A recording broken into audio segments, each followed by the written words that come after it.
buenos días a todas y todas. Y saludo muy especialmente al fiscal general de la República de Cuba, don Darío Delgado Cura.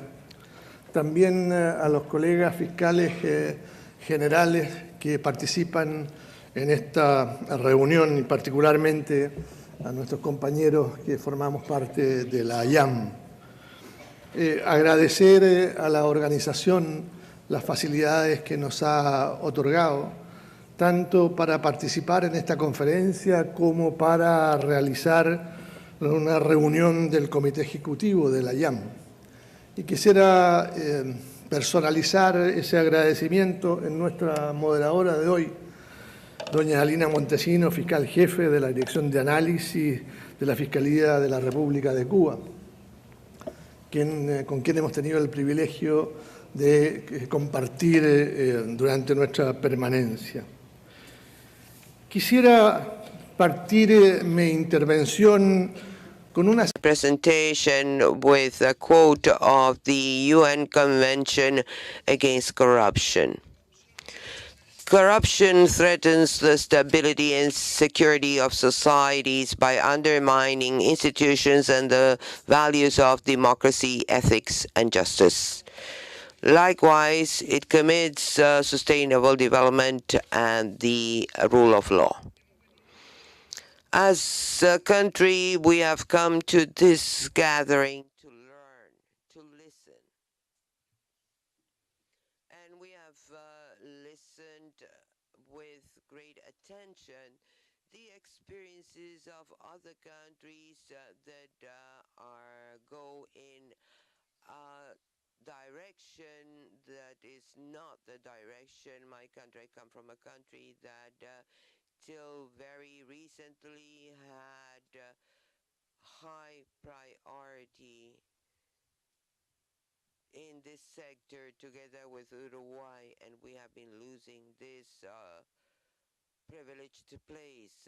We have an inverse situation compared to what is happening with the sisterly Republic of Bolivia. Accordingly, we undoubtedly need to learn from other experiences so as to promote actions in our country. We find that there is an increasing number of crimes that have to be investigated by the prosecution. Cases that have been denounced, millions every year. The corruption phenomenon is a very small increase, only 1,640 reports every year, that is 0.2%. To face or address this phenomenon, our prosecutor's office has a specialized approach, as pointed out by Ramiro Herrera Pereñaranda, General Prosecutor of Bolivia. We have specialized prosecutors throughout the country. In some regional prosecutor's office, our country is divided in region. We have a regional prosecutor that is in charge of the criminal sector, and they can only give general instructions to other attorneys. In some of these regional prosecutors' office, particularly in the biggest regions, we have some specialized prosecutors' office. There was a bill that established a high complex prosecution's office, but the political class resisted this bill because they saw this as a threat to their own functions. In the national office, we have the support of the we have the anti-corruption specialized unit. We have also legal support and financial support from the government.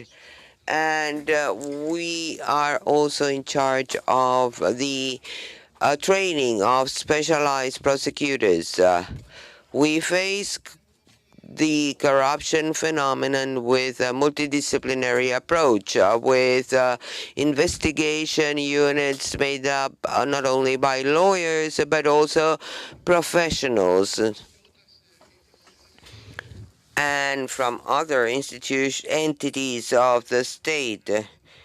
We have engineers, accountants, auditors, IT experts, and specialized police. In Chile, we have two types of police: a military police that has an organized structure and a civil police, and both come under the prosecution authority for any investigation. In terms of corruption, of late we have a very serious situation with the carabineros, the military police. Historically, this was a prestigious force. It was the organization with the highest prestige in the society, and for many years it worked to live up to its prestige. But of late, we have seen that due to lack of control by the civil authority, we have seen serious corruption within this corp. Currently, we are investigating an embezzlement of $40 million. This is something that had no precedent in our country, and this was done by officials that worked in the financial area.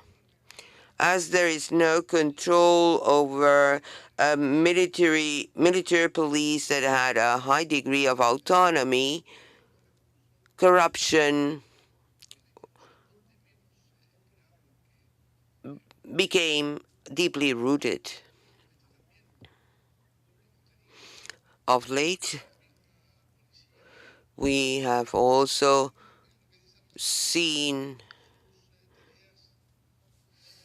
a diminishment of its tasks and performance. We have seen investigations that have been based on information collected by the intelligence services of this police with evidence, false evidence,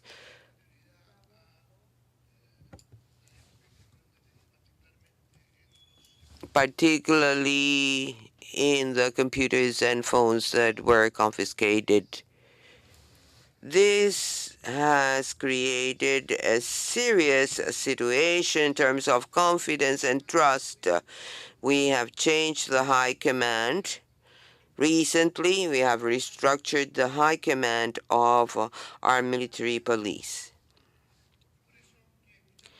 That is why we have listened with great interest the experiences of other countries, because for Chile this has no precedent, and based on what we hear here, the values that we can learn from other prosecution authorities, this helps us to try to reverse the current situation and go back to the tradition we had, where phenomena like the Brecht case and of other corporate crimes. We have had investigation regarding financing of politics.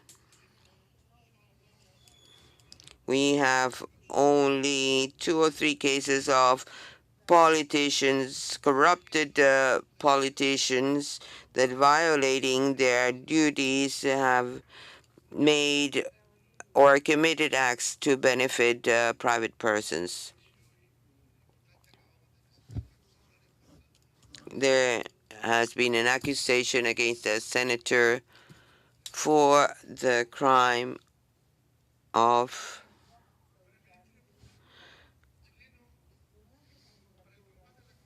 to combat corruption. Interinstitutional cooperation is fundamental to make up investigation teams. The organic law of the prosecution authority in Chile allows our institution to request to other public entities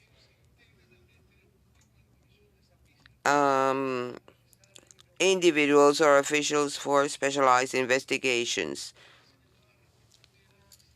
What I mentioned about the military police, we have been working with the General Controller of the Republic, and we have established investigation teams, joint investigation teams, and we would like to replicate this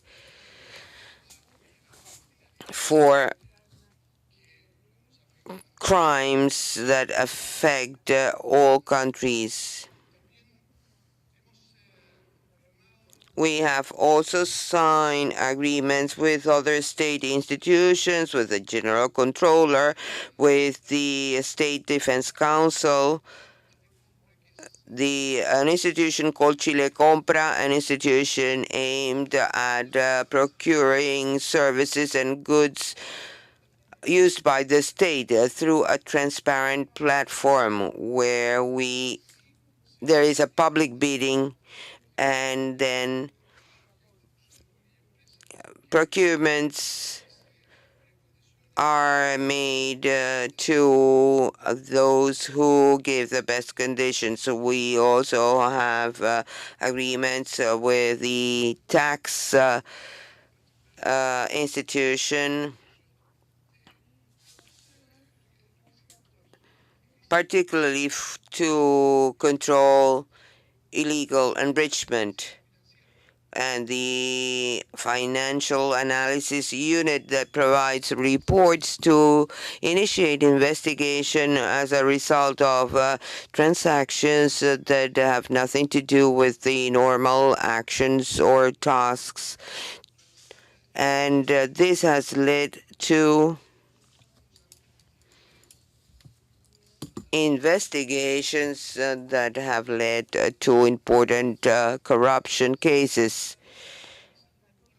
The investigation of the military police was the result of such a case. There was an official in a city in Punta Arena, and the report stated that a person had made a deposit in a branch of a bank, and this transaction was suspicious. Based on this transaction, we have been able to reveal the corruption in this institution that is so important and dear to all Chileans and fundamental for the prosecution authorities.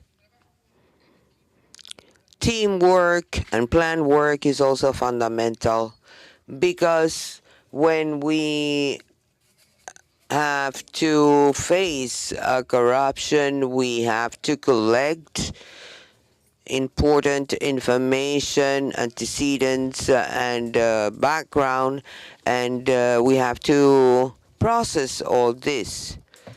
Same thing has happened in the case of the military police. We have had hundreds of files with information that have to be processed, and that is why we have to work in a coordinated and planned manner. We have to check electronic or emails, phone calls, current accounts, prior legal authorization. In Chile, bank secrecy is important, so you need an authorization to review or check any account. There is also a priority to develop highly specialized prosecutors. The support of the anti-corruption unit is also a commitment. We define this support depending on the amount of the embezzlement. Any embezzlement over $30,000 will have the support of this specialized unit. In the case of any public commotion reflected in the concern of the community or the media. The law also allows me as a national prosecutor regarding certain specific and important investigation to assign a regional prosecutor to be in charge of these investigations, particularly when it has to do with highly sensitive issues. The incidence of the prosecution's office,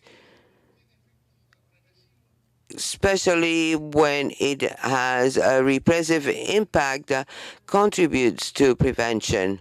We have, with the irregular financing of politics, we have had businessmen that have been in jail, and this has caused a great impact within the business community. Financing of politics, irregular financing of politics has been reduced. Before the last campaign, we found that candidates had huge resources. The last parliament campaign and presidential campaign, these resources have diminished, and only the resources dedicated or devoted by the state for these purposes have been used. Investigation of businessmen has increased tax collection because our investigation regarding irregular financing of politics is done through taxes. The money given to politicians were deduced from taxes by important businessmen.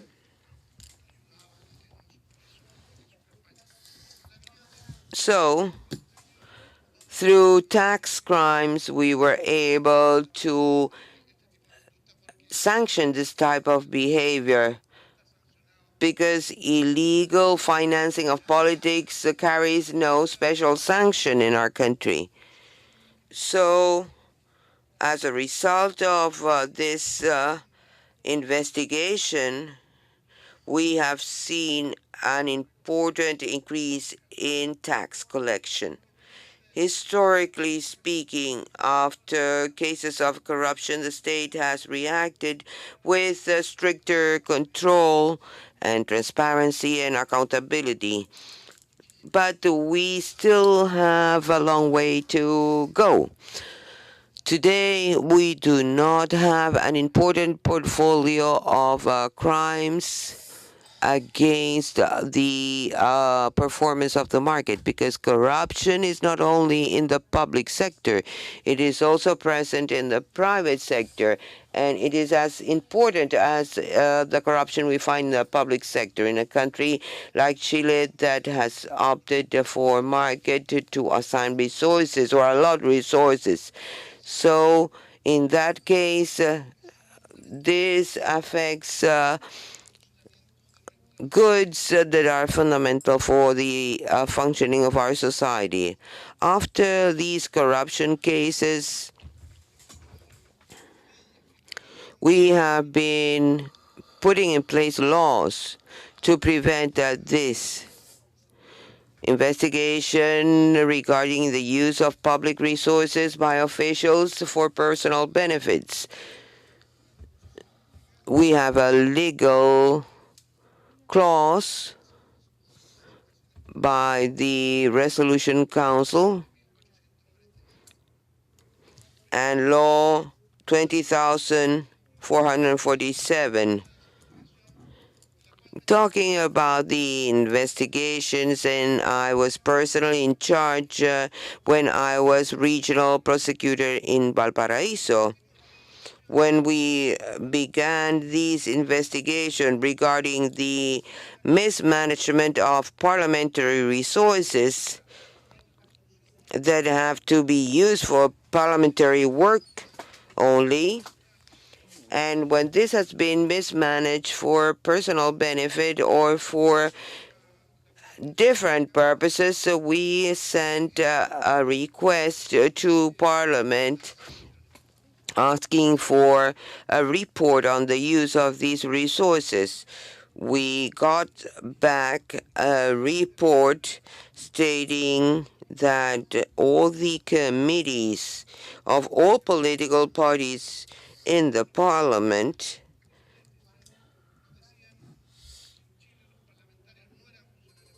stated that parliament members were not public servants and that the funds were not public funds, and that as a prosecution we had no authority to check these funds because they are the only ones who had that power. Of course, there was no external control over the use of these funds, and that is why corruption could grow. So finally, we were able to, or we were not able to get the information, so we had to approve a law, and this ended with some members of parliament that were sanctioned, some were suspended, depending on what they had done. As the General Prosecutor of Bolivia told us, it's very difficult to work these cases. In the case of financing for politics, we have established a commission that is presided by a well-known Chilean economist.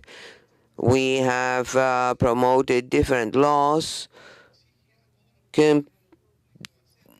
compelling public servants to make statements about their patrimony. We also have Law 20,900 on the transparency of democracy. And some bills are being discussed regarding crimes in terms of private individuals. We have a market economy, and in Chile there is no such crime as unfair management. So those who work for their own benefits and not for the benefits of all shareholders in our company or for the workers, we have to find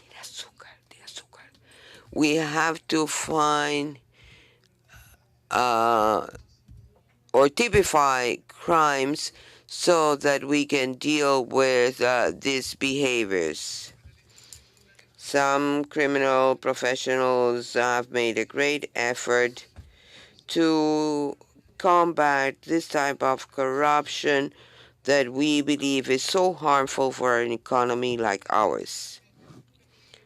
And for our prosecution, it is fundamental to promote international cooperation.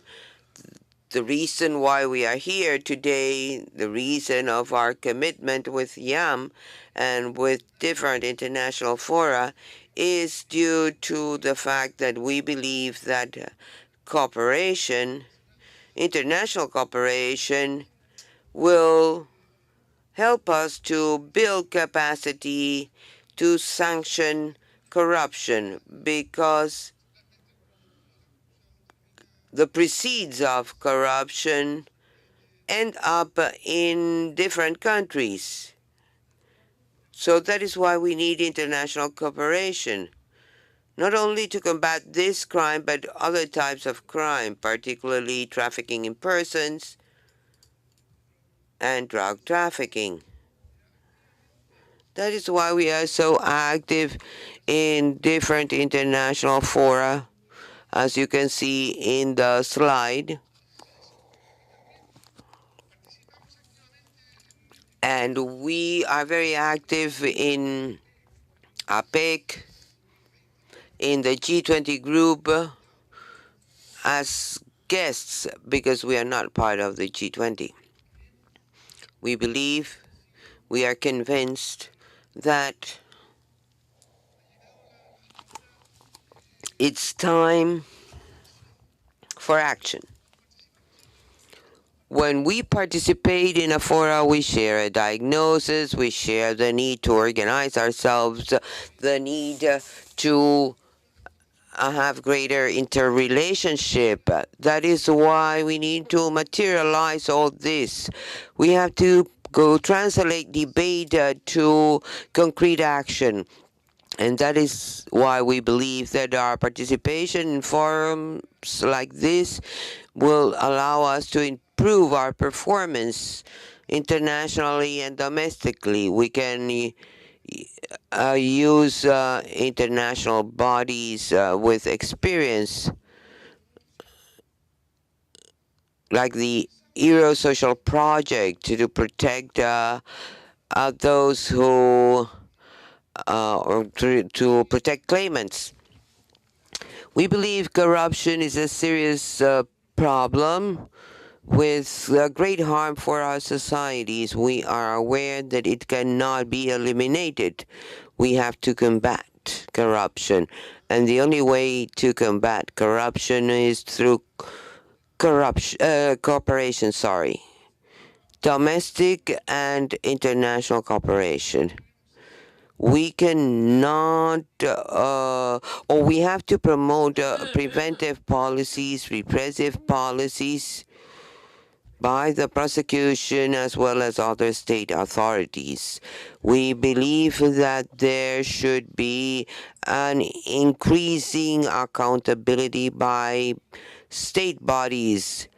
This is a pending subject with the community. As the General Prosecutor of Bolivia said, we need to work with the civil society at the local level. Today, this is essential, and the prosecutors in Chile today are present in all the communities of the country, working actively in prevention actions.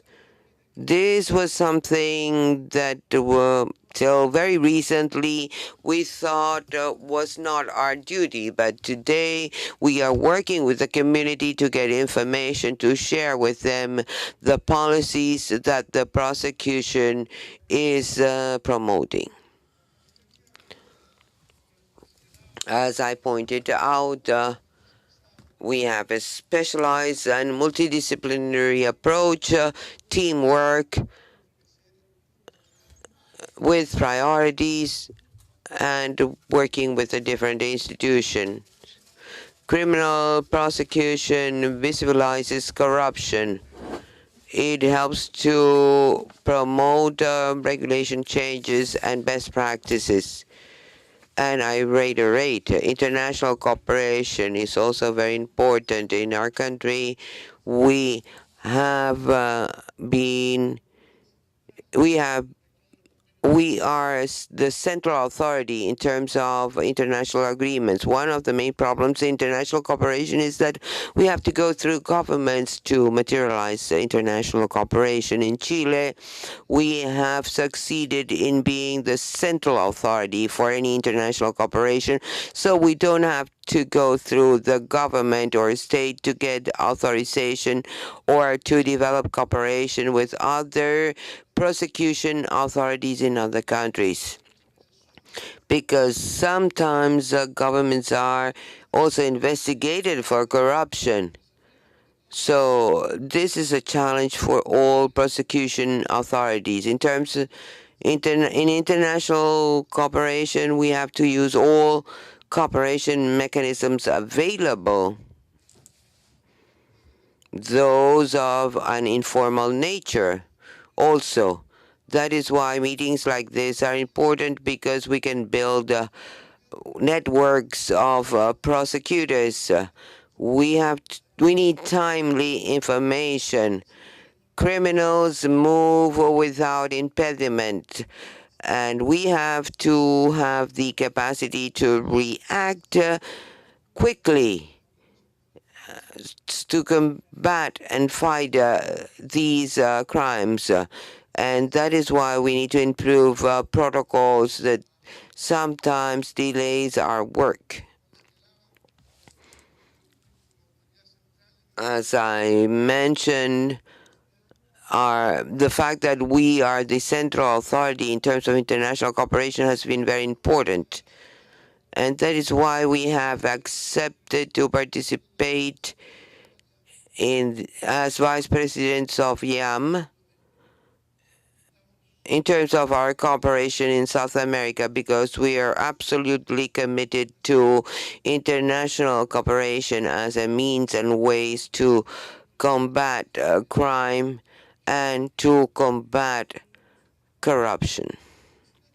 And I would like to conclude quoting the preamble of the Inter-American Convention Against Corruption. Combating corruption strengthens democratic institutions, prevents distortions of the economy, vices in public management, and the deterioration of social morale. And our prosecutor's office is highly committed to this. Thank you.